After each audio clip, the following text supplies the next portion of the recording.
Di pa alam ng iba yung good morning. Sabi, good afternoon, good afternoon. Morning is sign of victory. So every evening or noon, it always good morning. Holy Spirit. Amen?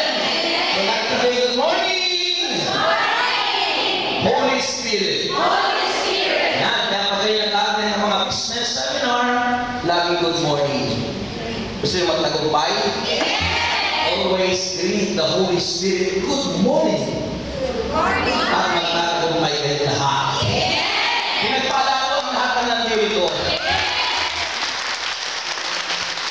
Amen? Ang lahat ng nandito ay pinagpala.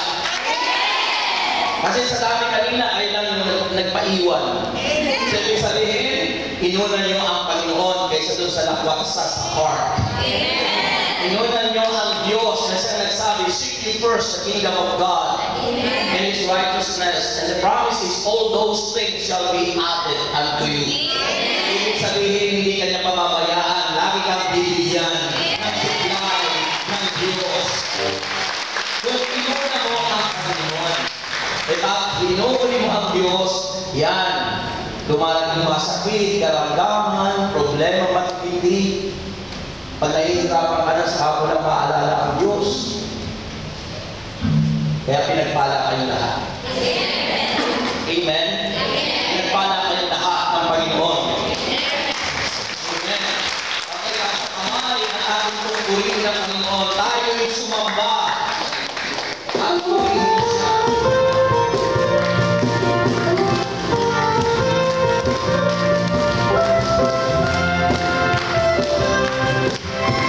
Tayo'y sumamba, at purihin siya.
8 from verse 35 to the following verses. Buksan ang Biblia, Romans chapter 8 from verse 35. It says, who shall separate us from the love of Christ? Shall trouble or hardship or persecution or famine or nakedness or danger or swords? As it is written, for your sake we face death all day long. We are considered as sheep to be slaughtered. No, in all these things we are more than conquerors through Him who loved us. For I am convinced that neither death nor life, neither angels nor demons, neither the present nor the future, nor any powers, neither height nor depth, nor anything else in all creations will be able to separate us from the love of God that is in Christ Jesus our Lord. Amen. Amen. The word of the Lord. Ano po naman? The word of the Lord. Purihin ng Diyos. Pagpahalaan siya ng malakas. Parang palapak ng tumulan niya. At we're visited now, brothers and sisters, in a wonderful presence of the Holy Spirit. Yan. Ang nakaraan natin mga topic ay tungkol sa ano? Temptation. Siguro, medyo nakakaroon kayo ng temptation itong ano, pero hindi na kayo natangay. Lalo na nung sinasabihan kayo ng driver, ano? Di ba? Hindi na, no? Siyempre, na-touch, na-convince, na-convict kayo nung salita ng Diyos.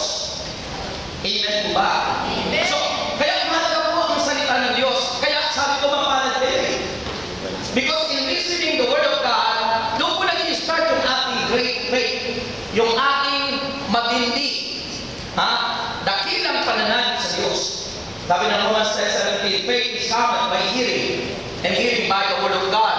Amen. Kaya nasa pakikinig ang pagsampalataya sa Diyos.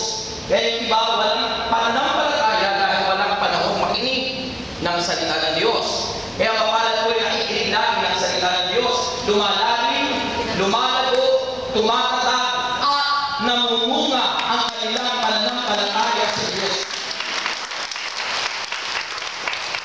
Kaya may nakabig mo nga, pag-usapan is about the continuation of that temptation, about encouragement to those facing temptation. Encouragement to those facing temptation. Yung mga dumadanas ng matitinding tukso o pagsubok. Dalawang klase at tinutukoy yun, lupok na o bakit. Kaya pinignan po natin ang Romans chapter 8 sa ating pong binasa. Doon po sa verse 35, sabi, who shall separate us from the love of Christ? Sinuan niya ang makipaghihiwalay sa atin sa pag-ibig ni Kristo? Sino ang makipaghihiwalay sa inyo sa pag-ibig ni Kristo? Sabi ron sa ating binasa, ano sabi ron? Sino ang makipaghihiwalay? Sabi ron, shall trouble ba? Yung bang mga trouble sa buhay, mga nagkakanap sa buhay natin, shall trouble, or hardship? Yung nahihirapan kayo sa inyong mga trabaho, dumadaan kayo, tapos pagtawag niyo sa Pilipinas, kayo pa ang masama sa inyong pamilya, kayo pa ang sinisisi, ang kapal naman ng kalyo niyo sa inyong mga kamay. Pagkatapos kayo pa rin nagsisisi. Pagkatapos sa ulan, shall hardship or persecution, yung mga nag-persecute sa atin, and even sa ulan, pangin, yung gutom, o kahubaran, nakedness, or danger, or swords. As 18, sabi ng Bible, "For your sake we face death all day long. We are considered as sheep to be slaughtered." Paano tayo? Na mga tupa nakakatayin dahil sa mga pagsubok, trials, tuksok ng buhay.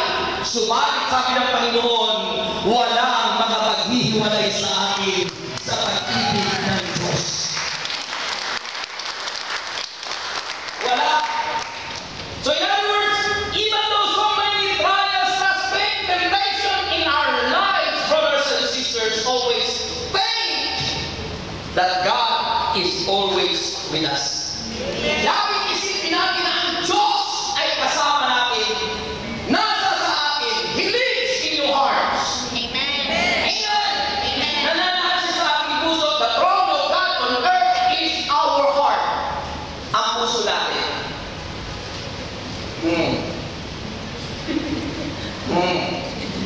Amen po ba? Yes. So yung po ang sinasabi ng Bible. Sabi ng Romans 8 verse 31, if God is for us, who can be against us? Kung ang Diyos niya ay nasa sa atin, eh sino naman yung lalaban sa atin? Kaya kahit anong tukso niyan, kung matatag ka dahil kasama mo ang Diyos, tumatatag ang tao dahil hindi niya nakakalimutan na ang Diyos ay kasama niya araw-araw. Alam ako yun sa palakpakin.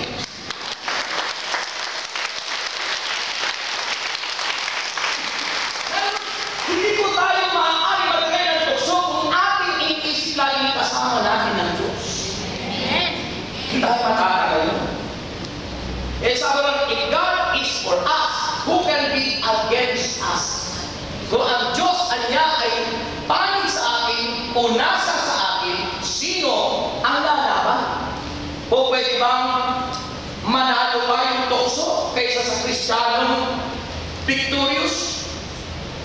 Remember, victorious Christians are those Christians who are overcomers. Nagtatagumpay sa mga tukso ng buhay, pagsubok ng buhay, na pagtatagumpay lahat yun. Bakit? They are victorious Christians. Amen. Sila ay mga mananagumpay na Kristiyano. Kaya, mananagumpay. Amen. Kasama niya mga mananagumpay. Ang siyempre ang lahat. Amen ba? Amen. Sabi ng Christian for greater is He who is in us than he Satan who is in the world. Higit anyang makapangyarihan si Kristo na nasa sa atin. Kasama natin. Panig sa akin. Kaysa ay Satanas. Na nasa limutan na siya nag-uudyok na manukso. He is using instrument. He is using someone to tell those Christians. Kumagamit ang demonyo. As Jesus, as our God, uses people who are faithful to God to serve Him. Kaya din yung demonyo. Yung demonyo gumagamit din ng mga tao. Ayun nga, madalas yung driver nyo. Hindi ng Diyos. Bakit kaya laging nababarod yung driver na yan? Hindi binigyan mo lahat ng driver ay nagagamit ng tukso. May mga driver na faithful. Alam tayo sa iyo. Kaya lang minsan talaga. Kasi marami pong nag-confide sa akin sa ibang mga during may ano tawag ito, yung counseling. Hindi po dito madalas, minsan meron din. Pero sa Pilipinas po at saka sa ibang mga mission ko, may mga nagko-confide na gano'n. Talaga namang natutukso sila. Natutukso sila dahil ang naiiwan doon sa bahay, yung driver at saka yung iyon. Lalo pa kung kayo ay mga kasama, mga anak ng Diyos, ang ganda talaga.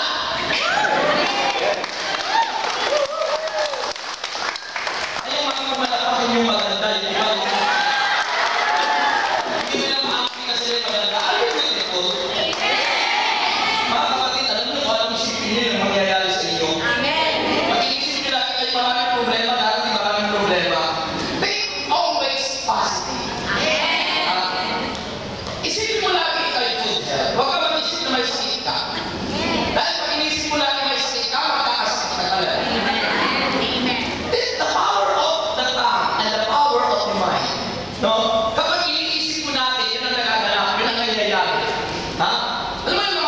supervisor na talagang sila yung mga guro o teacher ng mga positive mental attitude, talagang may encourage ka, mababago mo yung mindset natin. Kasi minsan, ang tao, yung mindset natin, ay nakaset na lang sa ganun negatibo. Lagi ang wala. Ay, mukha na wala. Nawala ang mukha. Kaya nababago yung mindset natin. Yung mindset natin, kaya tayo natutukso dahil iisip natin. Ha? Na tayo ay matutukso, iniisip natin na ikay mahina, ikay malulubog. Iniisip ko na tao lamang, hindi mo iniisip na kasama mo ang Diyos. Pag ang tao nagsasalita, ako'y tao lamang, ibig sabihin talaga, iniisip matutokso siya. You are not only human because God is with us. Yung mga tao nagsasabing tao lamang siya, yun yung tao hindi mabinago. Ang tao, hindi, we are not only a human, we are human that Jesus Christ lives in our heart.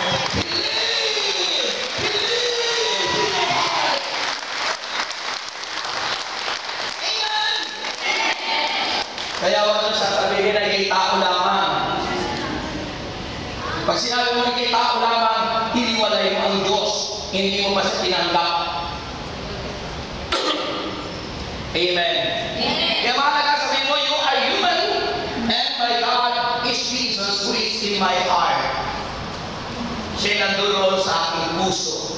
Kaya sabi naman sa Romans 8:31, ulitin ko, if God is for us, who can be against us? That's why it is if kung ang Diyos ay panig. Kasi may mga taong hindi kapanig ang Diyos. Bakit we are doing something negative or something worse or against the will of the Father?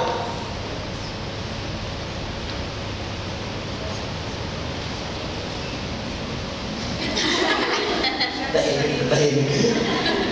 Pero tayo nito, gumagawa ng masama na hindi kalooban ng Diyos, papanin ba naman ang Diyos doon? Hindi po tayo papaligyan ng Diyos. Kaya sabi ng Panginoon sa gospel na yun, John 14, verse 1, huwag kayong mabalisa. Sabi mo, huwag kayong mabalisa, manalig kayo sa Diyos. Tinutukoy ang Diyos Ama. At ang sabi ni Jesus, at manalig din kayo sa akin. Kaya mo isipin mo, may mga tao kayo manalig kay Jesus. Sa Ama lang, puro Ama. Kaya sabi ng Bible, huwag kayong mabalisa, sabi ni Jesus, manalig kayo sa Diyos, ang tinutukoy niya yung Ama. At sabi niya, at manalig din kayo sa akin. Kaya sinabi niya, at manalig din kayo kasi hindi yung Diyos ko na tinutukoy si Kristo, kundi ang Diyos Ama. Kaya tinutukoy niya, at manalig din kayo sa akin. Ay may mga tao kayong manalig sa Diyos Anak kay Kristo na nagsasalita.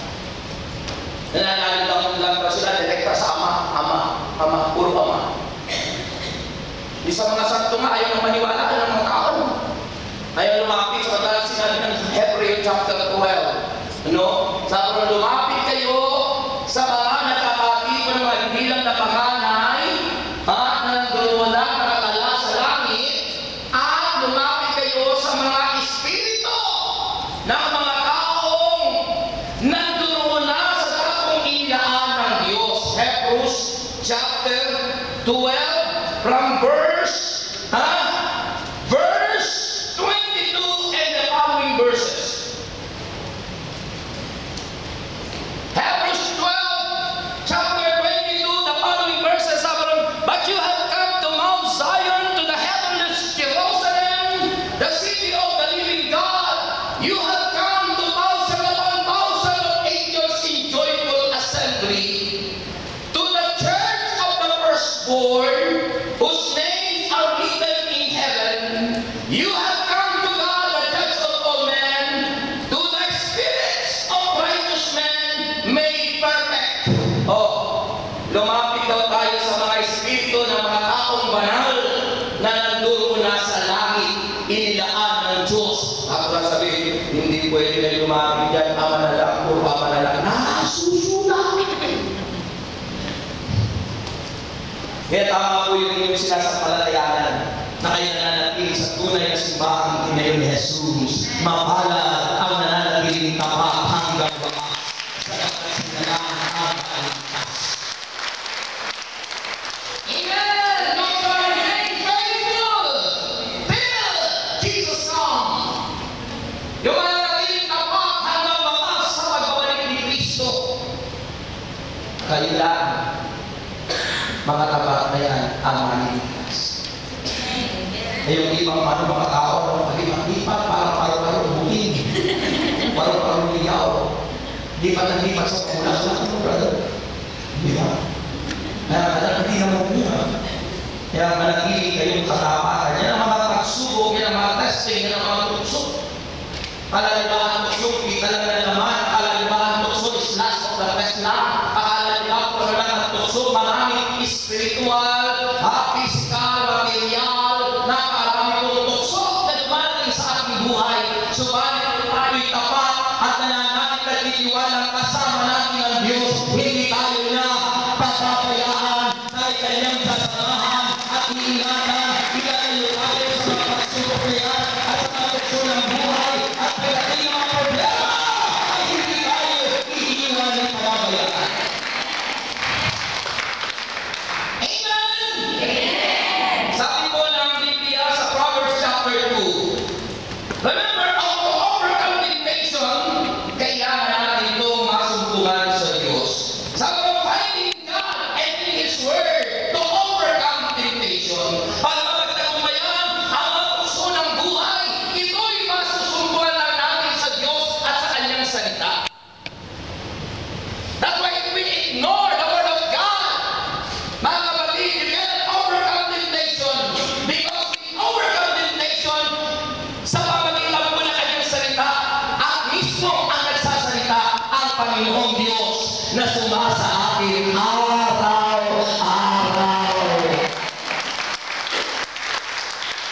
Amen! Sabi mo sa Kawikaan o Proverbs,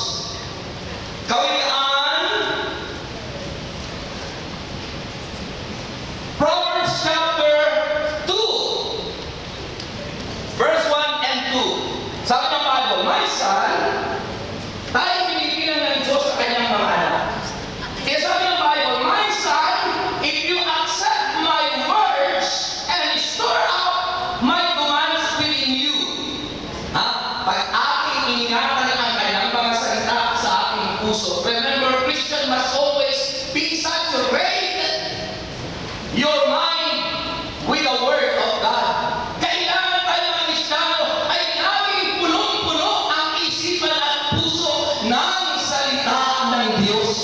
Amen. Amen? Amen. Kailangan. Hindi yung punong-puno ang isipan mo na makuha ng negatibong pag-isip. Kalaswaang pag-isip. Kamunduang pag-isip.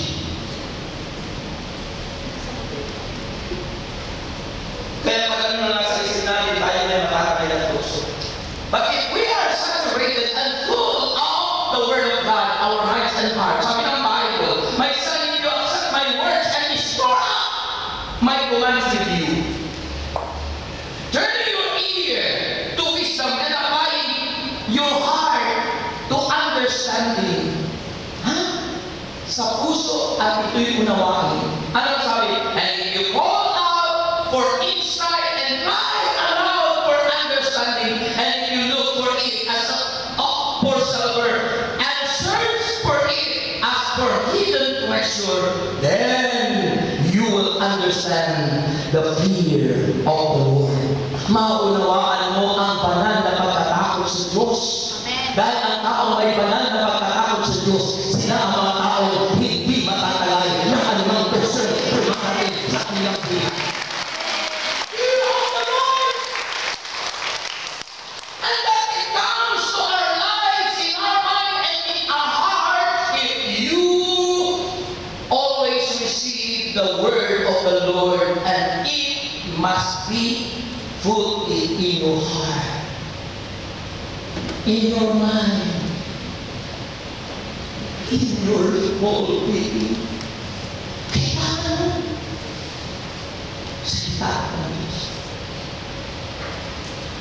Ano yung sabihin ng mga ng pagkatakot? may takot kang gumawa ng masama. Yung sinasabi, banal na pagkakao, fear of the Lord. Ang fear of the Lord, hindi sabihin, hindi nalalapit sa Diyos dahil takot ka. Iba yun. Yung takot na yun, takot sa mundo, sa swak o sa naman. Yun ang dapat hindi ako tayo doon sa tayo. Takot ko na lumakas sa kanya na nag-iis. At yung banal na pagkakao ay nyakay, ibig sabihin, ikaw ay mayroong takot na gumawa ng masama, hindi mo man lang o lumapit man lang sa anumang nakatutuso sa'yo. Hindi mo gagawin. Matthew chapter 6 verse 13. Sabi ko sa prayer natin sa Matthew chapter 6 verse 13. Sa prayer na tinuro ni Cristo sa atin as a model na prayer to the believers. Lead us not into temptation, but deliver us from evil. Huwag mo kaming hahayaang matangay ng mga tukso, at huwag mo kaming hahayaan na maalin ng demonyo. Lead us not into temptation, and deliver us from evil. Walang sumagot ng email. Purihin si Jesus. Hallelujah. Sabi ko ng 1 Timothy chapter 6 verse 11. 1 Timothy chapter 6 verse 11. Ito ang sabi ng Bible. 1 Timothy chapter 6 verse 11. But you man of God are those who believe in the Lord. Those people who are surrendering their lives to God. They accepted the Lord Jesus Christ and they serve God in His first community, which is their family. Pinaglilingkuran mo ang pamilya mo. Yun ang unang-unang dapat mong paglilingkuran. Your first community is your family that you have concerned. Even though that your husband is not in your house, but in our house. Sumakit ang mahal. You must have concern because it is your husband or wife. Amen? Amen. Hindi pwede sabihin mo, binigay ko yan. Sige na. Hindi pwede. Dahil sinumpaan niya sa Diyos. So sabi na ba, but you man of God, flee from all this. Lumayo na tayo sa lahat ng ito and pursue righteousness. Ang dapat natin ay pagpatuloy at sundin ang pagiging matuwid. Righteousness. Remember, righteousness came from the Holy Ghost. Diba? Ang nakawin natin yun. Righteousness, peace, joy in the Holy Ghost. Righteousness, peace, and joy are the okay. So, the righteousness, godliness, ito ang dapat natin pagpatuloy. Ito ang ating dapat harapin. Righteousness, godliness, faith, love, endurance, and gentleness. Amen. Endurance and gentleness. And then sabi ng verse 12, fight the good fight of the faith. Amen. Take hold of the eternal life to which you were called when you made your good confession in the presence of so many witnesses. Fight the good fight of faith. Yung po, being overcomers. Nilalaman ang tuso. Hindi sinasakal ang tuso. Nilalaman. Fight the good fight of faith. Paglaban mo. Amen. Amen. Paglaban mo. Di ba? So yung buwan dapat natin gawin para hindi tayo magkakain ng tukso.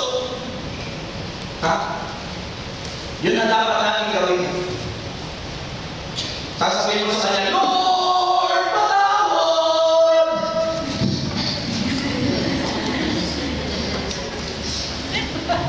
Dapat natin yung nagtawad, hindi ko naman mga pinagagawa. Kung ano naman mga pinagagawa natin,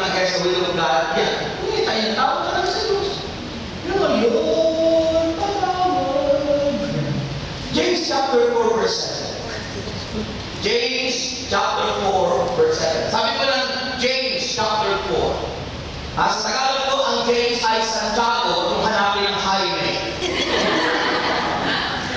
James, it means Santiago. Kasi sa iba kailangan ng highway. Mag-ibig sa ng Biblia. Bakit wala namin yung highway? Sa ako tayo. Kasi Santiago yung Tagalog. So sabi mo sa James, chapter 4, verse 7, submit yourselves then to God. So, pasako ka sa Diyos. Submit yourself to God. Magpasako ka sa Diyos. Hindi yung sarili mo lagi na nasusunod. Hindi yung bitan naman mo nasusunod kaya ka natutukso. Alam mo naman masama, yung tinutukso ka, tapos susundin mo yun. So, sabi ng Bible, pasako ka sa Diyos. Submit yourself then to God. Resist the devil and he will flee from you. Ay kung po tayo madalas makakaya ng tukso. Kasi ang pinag-iral natin, if we are not controlled by God because we don't let to move our God to our human body, ayaw natin paitulutan na kumilos siya dahil ang susunod sa sarili natin kalooban, self-will instead of God's will.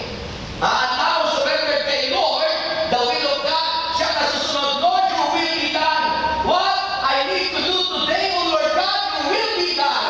Move and take over in my life, Lord.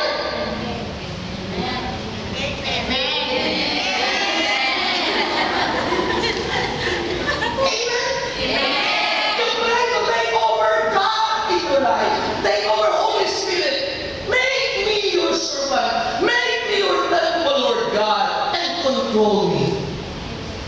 Amen. Amen. Yun ang ibig sabihin ng self-control. Ibig sabihin ng self-control, you are not the one who control yourself, but God, you surrender your life, and God will control you. Because God is the one who rules in your life. Kaso, pinipilit natin kontrolin ang sarili. Pag sarili mo, we can do nothing, sabi ng Bible sa John 15:5. We can do nothing. Wala tayong magagawa. Kahit ang gawin mo, ano ang pagsisika mo, wala kang magagawa if you reject the Lord. Amen. Pag hindi mo, pag hindi mo,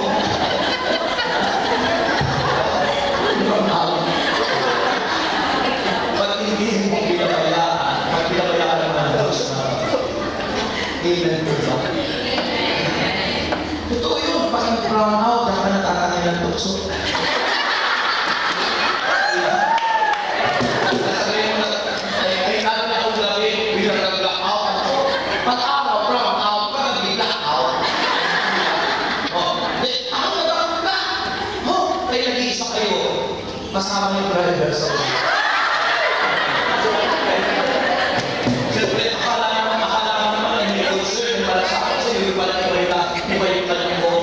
Iba yung kanyang pinipili.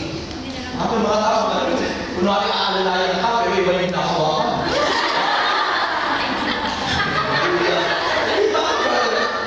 Ganun ano yun, bago halimbawa may pang girlfriend. Ano kaya mga kababaihan? Ingat na ingat kayo magtiwala sa mga boyfriend nyo.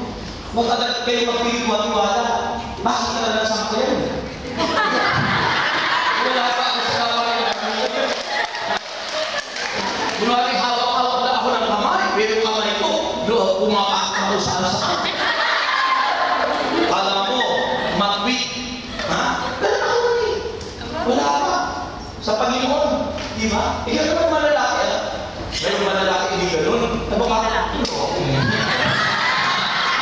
Hallelujah. Purihin ang Diyos. Sa mga kapatid, submit yourself. Pasako kayo sa Diyos. Pag pinsinan, pasako, bigay mo ang buhay mo sa Diyos, ang Diyos kikilo sa iyo, you are become the instrument of God. He will move unto you. Kikilo sa buhay mo, ang bibig mo magiging bibig ng Diyos. Pag ibig sabihin ng bibig ng Diyos, bibig mo, hindi ka na magmumura niyan. Diyos ang lalabas ang salita niyan. Hindi ka na magtatanim ng sama ng loob, hindi ka na magmumura, hindi ka na magbulakin, hindi ka na mali-mali. Hindi ako naniwala na mali-mali daw. Ginagawa ng Diyos, mali-mali pa. Mali! Mali ka na! Bakit? Sabi ng Bible yung sa 2 Corinthians 5:17, ang sino man tao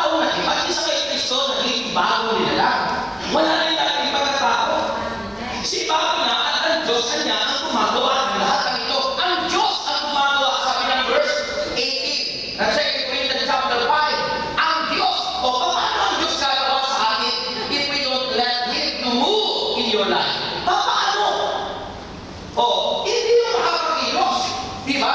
Kaya nga po ang Diyos, hindi makagawa ng mga kumagal sa atin. Bakit hindi natin nahihintulutan? And remember that ang susi, so that God can move into your life is great faith. Pananampalatayang mabisa. Kaya nga sabi mga alagad ng Panginoong Jesus, nung sila nag-aakipon, Lord, increase our faith. Dagdagan mo, Panginoon, ang aming pananampalataya. Bakit? Sapagkat yun ang susi sa lahat ng mga pangako ng Diyos. If you want to receive all the promises of God, remember that God gave you a great faith, and you need to continue by listening to His word. By listening to His word. Hindi ko nabasa sa Biblia na lagi ang pananampalataya natin dito tayo nakipagchismisan. Hindi ko nabasa sa Biblia na lagi ang pananampalataya kung kayo ay palagi manunod ng sining hiwalay sa gusto ng Diyos.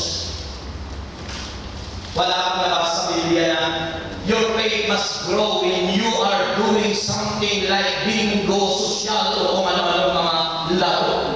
Wala. At hindi ko nabasa sa Bible, ang sinabi na, and my Lord will supply all our needs. Ang nabasa ko sa Biblia, and my God will supply all our needs. To rise our mercy.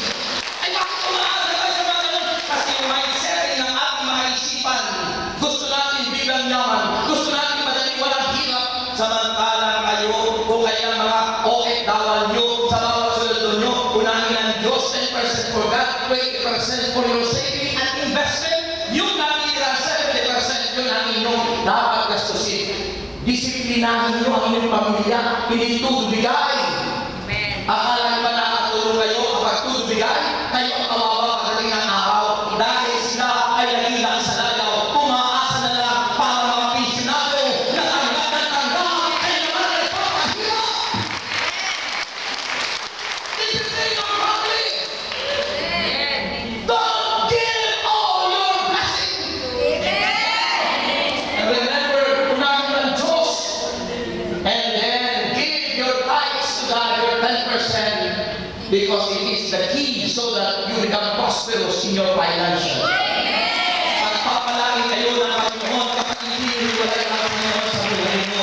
Kapag itinutulong nyo ang inyong Panginoon sa inyong mga negosyo, kapag isinama nyo ang Diyos sa inyong mga trabaho, kapag inuman nyo ang Diyos sa pag-ibig, marami ang inyong dapat ibigay sa Diyos ay kukunin niya sa inyong paraan, magkakasakit ang mahirap, magkakasakit kayo, lahat mas malaki pa ang nagastos kaysa doon sa dapat ibigay sa Diyos. Bakit? It is disciplining. Pag-disiplina ng Diyos sa atin. At kung tayo madalas ng puso, temptation na naging dalas sa pagkas, in money. Kaya may mga tao na umuwi, may mga tao na nanakaw, may mga tao gumagawa ng masama.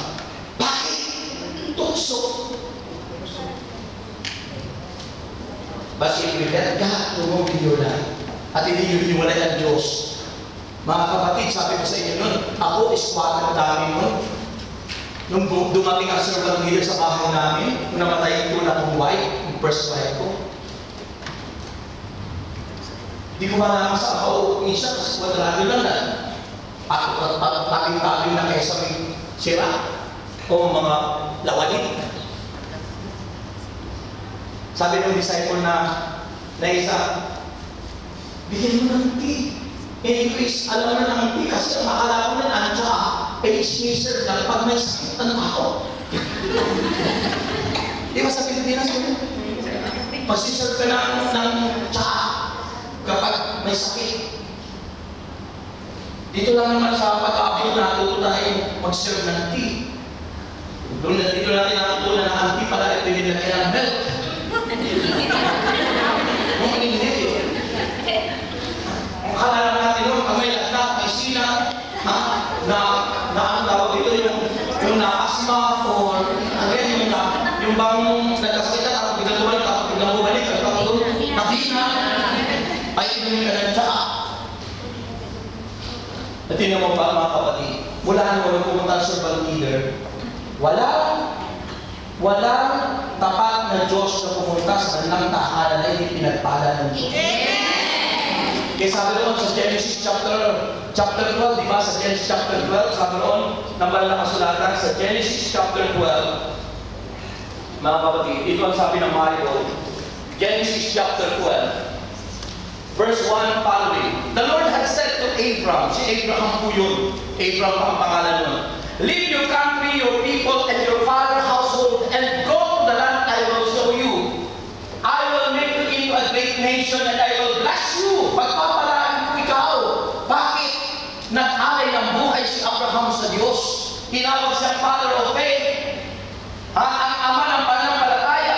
At ang sabi, I will make your name great.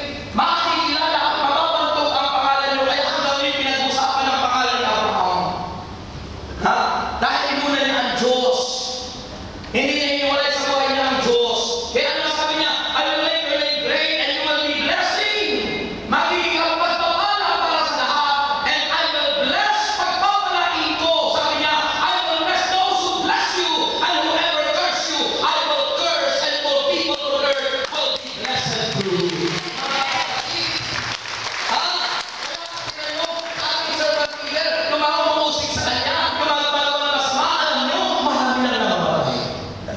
Kasi sabi ng Panginoon, ang magpapala sa iyo ay pagpapalain ko. Ngunit ang magsusumpa sa iyo ay susumpain ko.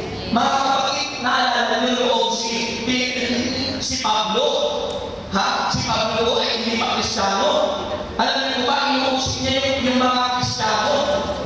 Sumakay siya ng kabayo para patayin at abulin ang mga alagad ng Panginoon at mga disciples. Pero tingnan niyo po, halos sa Damascus, nang si dumating doon, biglang sumilat ang magiging liwanag at yun ay ang Panginoon. Nung masinalan ng kanyang mga mata, nahulog siya sa kabayo at nagkaroon ng tila kaliskis ang kanyang mga mata, tila mula ang kanyang pakiramdam. Di nila siya makakita. Alam niyo, nagsalita ang liwanag at ang sabi, Saulo, Saulo, kasi Saulo, Pablo yun, pinalitan si Saulo ang pangalan. Saulo, Saulo, bakit ba ako inuusik? Sino inuusik ni Saulo? Mga Kristiyano. Pero bakit naman sabi ng Panginoon, Saulo, Saulo, bakit mo ako inuusik? Kasi those believers, they are body of Christ. Ang mga mananampalatayang tulad natin lahat, sino mang uusik sa inyo? Isusumpa at susumpain ng Diyos. Amen! At sino mang magpala sa inyo, magpapalain kayo ng Diyos.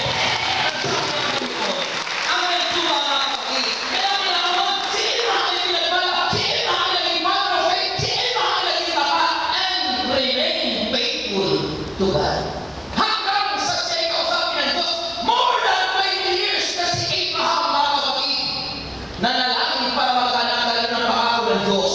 Pero nanatili ang kanyang patient, nanatili tapat. Samantalang si Sarah, ang babae madalas na puso.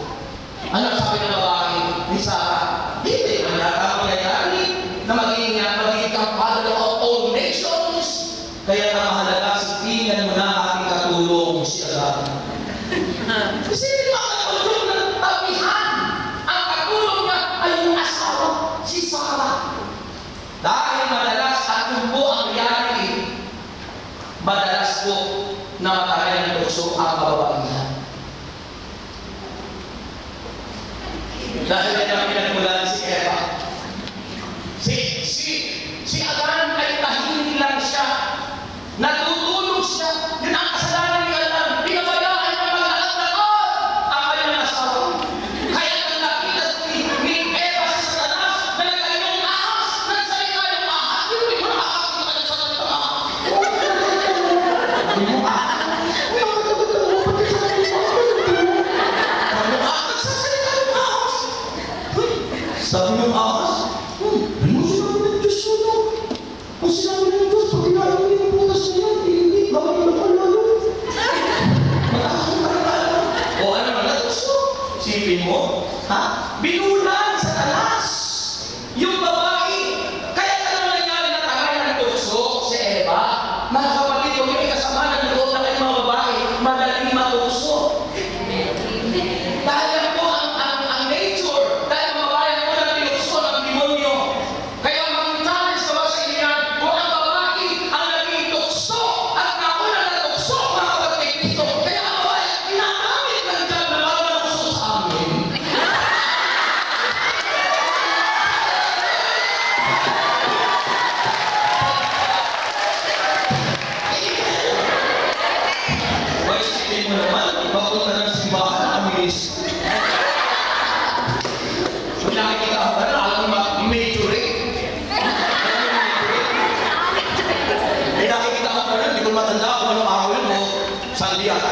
Sino ang gano'n? Alam mo may ganang medyo naka-boost, alam mo medyo mga kapatid. Kaya pag nag-broadcast sa Metro Class, sinasabi ko, kapag patungo ng simbahan, respeto niyo ng simbahan, Samson, ano ginawa? Natulog si Samson sa lap ni Delilah, sa hita. Pumayag naman yung babae. Alam mo naman yung hindi mo asawa, bakit pumahihigaling doon sa iyong lap? Kaya ka lang ako sa iyong laptop, ano dito? Eh bakit pumahihigaling?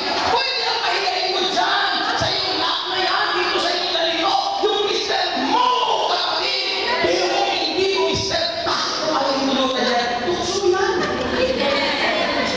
Hindi mo ba inisip kaya asawa rin yun, masisira ito ang pagmumula ng pagkawasak ng tahanan nila. At ikaw din naman, hindi mo ba inisip na mawawasak yung tahanan nyo? Isipin niyo naman yun. Yun.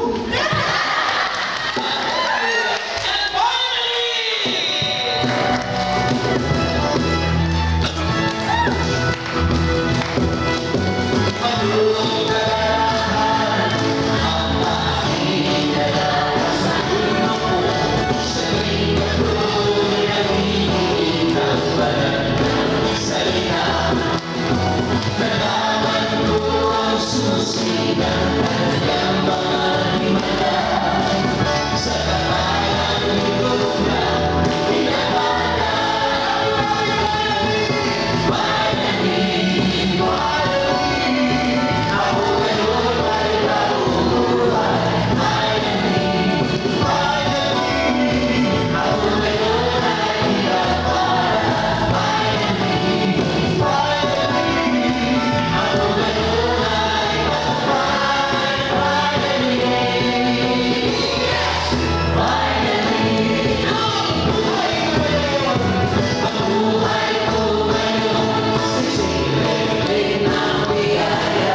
doon nag-start yung blessing upon blessing.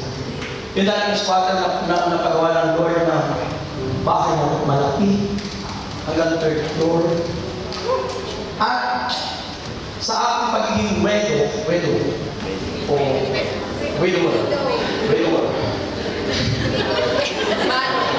bago, alam nyo na napag-iisan kong 7 years at masasabi kong wala po akong naging karelasyon na na natangay sa tukso dahil laging nasa sa isip ang Panginoon. Ang laging nasa isip ng ating Mayroon si Lord sa akin. Ang laging nasa sa isip ang Holy Spirit ay nanonood sa akin. Mga kapatid, yun ang sikreto. To overcome temptation, always think that God is always with you, always within us, watching us. Maakati mo ba na nanonood sa iyo ang Diyos na may ginagawa kang kita?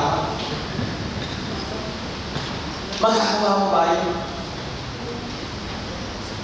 Kaya masasabi ko sa Lord, salamat sapagkat ako'y ginabayan niya. Kaya hindi ako nakapagrelasyon na gumawa ng masama. Thank you, Lord, sa 7 years na yun.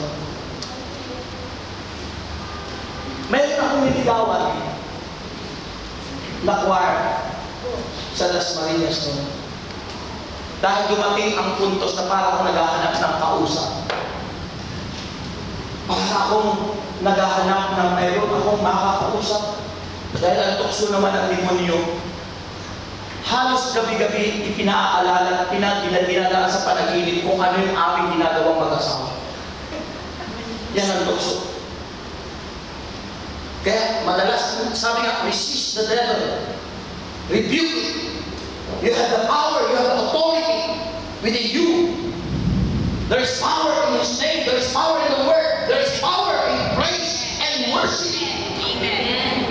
May kapagalingan lahat. Every time na dumarating ang tuksong ganyan, you pray, you worship God through songs, mga awiting makalaw, and always saying that isipin mo lagi ang Diyos ay nandiyan. Amen. Tinigyan ko sa inyo, sasamahan kayo ng Diyos, iingatan at tayo'y magtatalumay. Amen.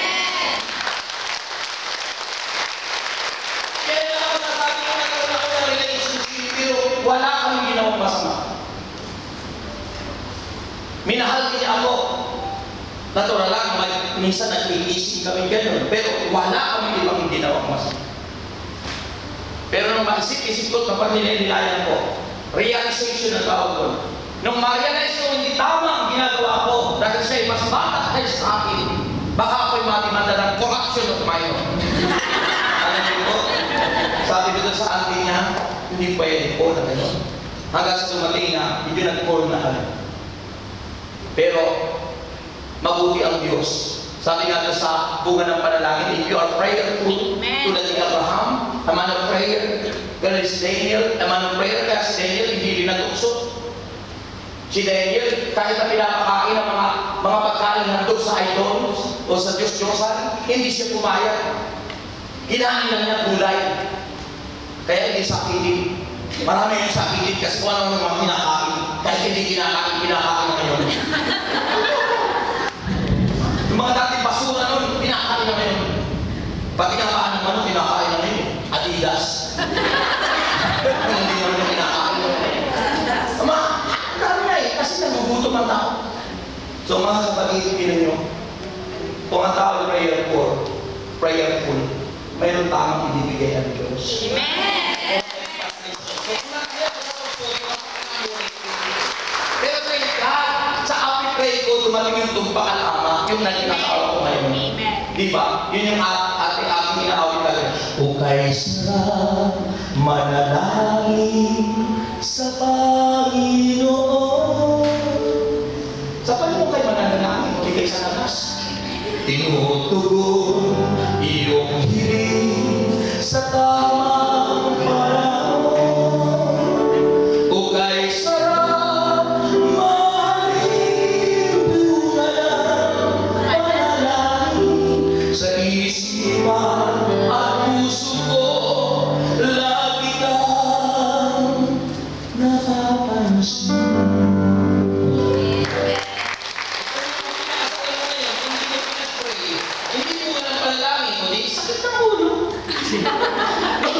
Eh dahil na yan, umpisan mo manalangin. Ipanalangin mo lang siya na baguhin. Ay panalangin mo siya na siya naging anak ng Diyos. Ipanalangin mo siya kasi mamaghalin na ng Diyos ang ating araw. Iya'y nagiging tagumpay ng Kristiyan.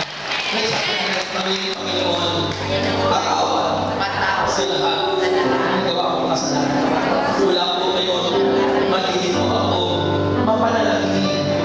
Sabi ko, iisipin ang iyong mga salita. At iisipin na aking laging kasama. Lalo ngayon, ang puso ko, iaalay ko sa iyo. Ang buhay ko ay para sa iyo. Kamilin ko ako sa pangalan ng Jesus. Lift your hands to worship. Huling sinong yes.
Hindi mo hahayaan kami matangay ng anumang tukso ng buhay.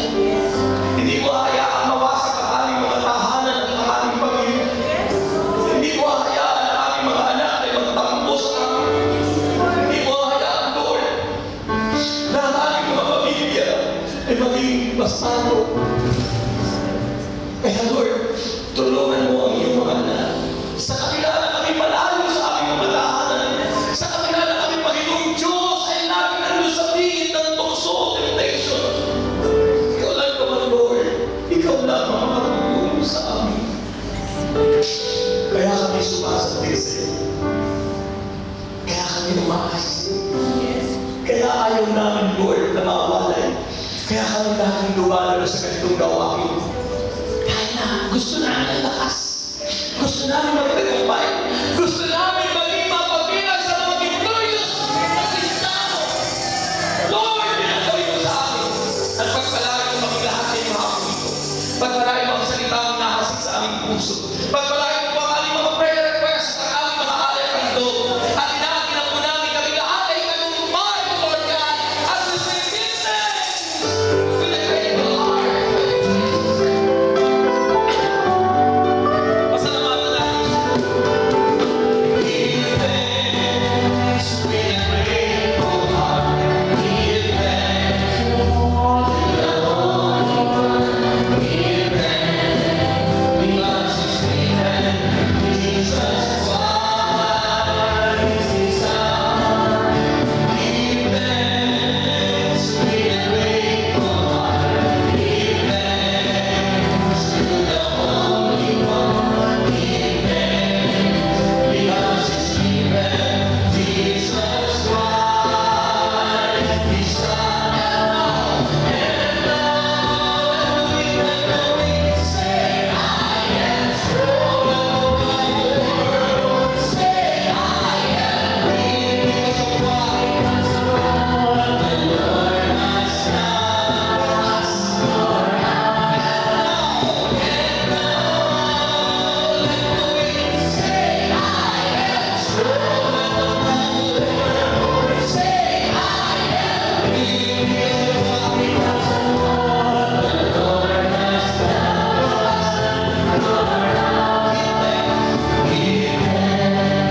Give thanks and praise. Give thanks, Lord.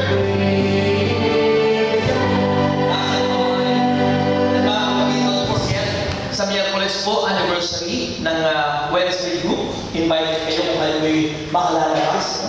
Kasi maraming palabas sila. Si Brother JR, aawin ng ibang awitin. No? Si Brother John, magulay sa alam ko rin.